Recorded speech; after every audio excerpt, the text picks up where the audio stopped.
సూత్రాన్ని దశ దిశలకు కూడా చూపిస్తూ ఉన్నారు.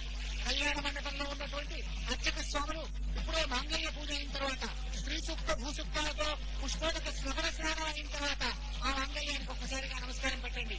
ఆ మాంగళ్యం చేసి కళ్ళారా చూస్తే చాలు మనకు ఏ స్త్రీలు చూసినట్టయితే ఆ స్త్రీల యొక్క మాంగళ్యానికి ఉన్నటువంటి శక్తి పెరుగుతుంది, వారు నిత్య సుమంగళులవుతారు అని చెబుతూ ఉంటారు అమ్మవారి యొక్క మాంగళ్యం.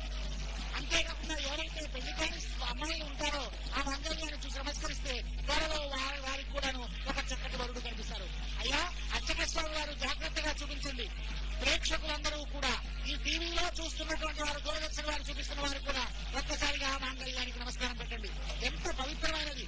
శ్రీరామచంద్రుని యొక్క చేతులతో పట్టుకున్నటువంటిది అపశీసున సన్నిభమైనటువంటి అమ్మవారికి కట్టబెడుతున్నటువంటి మాంగళ్యం అవుతూ ఉంటుంది. ఈ మాంగళ్యం లోక మాంగళ్యం కోసం కనిపిస్తుంది. మంగళం సౌవారి సుకుమారి మానితాశౌరి మంగళం మాహేశ్వరి గౌరి అంటారు గౌరి. సీతారామచంద్ర స్వామి ఎంత గిరిగా ఉన్నాయా, ఒక్కసారిగా నాకు ఆ మంగళ సూత్రాన్ని ఆ శ్రీ సీతారామచంద్ర స్వామి యొక్క పలుపున ఆ సీతారామచంద్రుడి యొక్క కథలతో అమ్మవారి యొక్క మెడలో అలంకరించబడింది. జై సీతారామచంద్ర స్వామికి జయని ఒక్కసారిగా అందరూ కూడా దశ దిశలో అమ్మవారి యొక్క ముఖంలో సిగ్గు మొక్కైపోయినట్టుగా ఉంది. అమ్మా ఒక్కసారి తలపైకిస్తమ్మా, పాదాభివందనం చేయండి బాబా. ఎంత గిరిగా ఉన్నావు తల్లి, ఈ ముఖంలో ఆ సాక్షాత్తు పరాశక్తి కనిపిస్తుంది. అక్కడ ఉన్నటువంటి అర్చక స్వాములందరూ కూడా ఒళ్ళు గబ్బు పడుస్తుంది, రోమాంచితమవుతూ ఉంది. ఇక్కడ ఉన్నటువంటి ఏడుగురు నచ్చిపోయారు. ఆ వెనకాల ఉన్నటువంటి ఇదిగో సీతాదేవి యొక్క ముఖార ఇంద్రాన్ని చూస్తున్నారు. చూడండి ఆ సీతాదేవి యొక్క ముఖార ఇంద్రాన్ని ఎంత కనిపిస్తూ ఉన్నదో, ఆమె ముఖంలో ఉన్నటువంటి లావణ్యం ఆ రాముడి చేసి ఉన్నటువంటి కృతజ్ఞతాపూర్వకమైనటువంటి కనిపిస్తుంది. ఇన్ని వేల లక్షల సంవత్సరాల తర్వాత సీతా కళ్యాణాన్ని చూసినప్పుడు మన హృదయంలో ఇంకా ఆ పరిమళాలు నిలుస్తూనే ఉన్నాయి. అదే మొట్టమొదటి సీతాస్వయంవరానికి వచ్చినటువంటి దృశ్యాలు ఎంత రమణీయమో. అదిగో జనక మహర్షి చెప్తున్నారు, ఈయన సీత ఇయం సీత మమ సుత సహధర్మచరీత అని చెప్తూ ఉన్నారు. అయ్యా రామానుజాచార్యుల వారు అందుకోండి.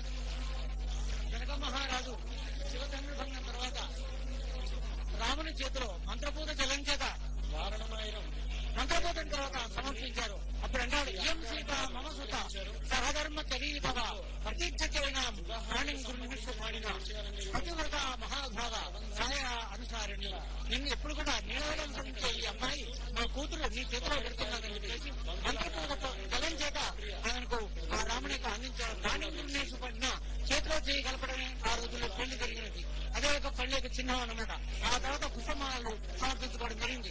అదే ప్రకారంగా అక్కడే ఉన్నటువంటి లక్ష్మణునికి ఊర్మిళ చేత భరతునికి మాండవికి శత్రుఘ్నునికి శుద్ధకీర్తినిచ్చి వీటి నలుగురు ఈ దశరథులకు ఆ నలుగురు వాళ్ళకి అమ్మాయిలు కూడా ఇచ్చి పెళ్లి చేసిన మహత్ వైభవం మిథిలా నగరం అంతా పులికించిపోయింది. అక్కడ అయోధ్య కూడా పులికించింది. మొత్తం ఆంధ్రప్రదేశ్ లో అందరూ కూడా ఆ పులికించబడిన మధురైన ఘట్టాన్ని ఇప్పుడు కళ్యాణం అయిపోయిన తర్వాత వారణవాయిరం అనే ఒక ఘట్టం జరుగుతుంది.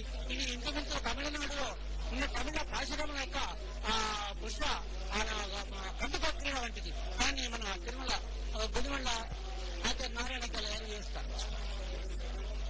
ఒకనొక సంప్రదాయంలో ఒకనొక విధానం ఉంటుంటుంది.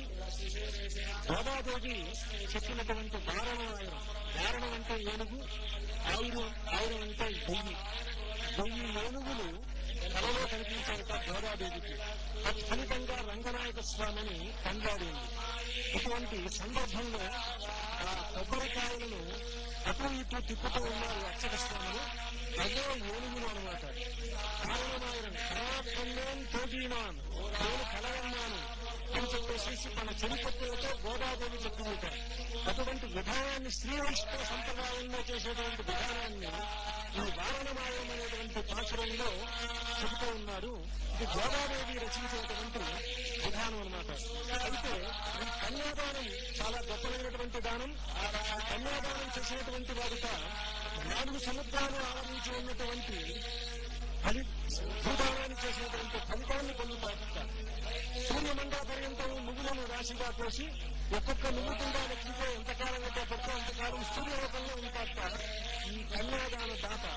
అటువంటి కన్యాదాన మహోత్సవ అంగంగా వారణమాయం అనేటువంటి ఈ గొప్పమైనటువంటి ప్రబంధము చెబుతూ ఉన్నారు. ఆ దివ్య ప్రబంధం చెబుతూ వారణాయాన్ని చెబుతూ ఇక్కడ కన్యాదాన మహోత్సవాన్ని సాగిస్తున్నారు. అయ్యా అందుకోండి. వారణ వాయురాన్ని మనం తిలకిస్తూ ఉన్నాం.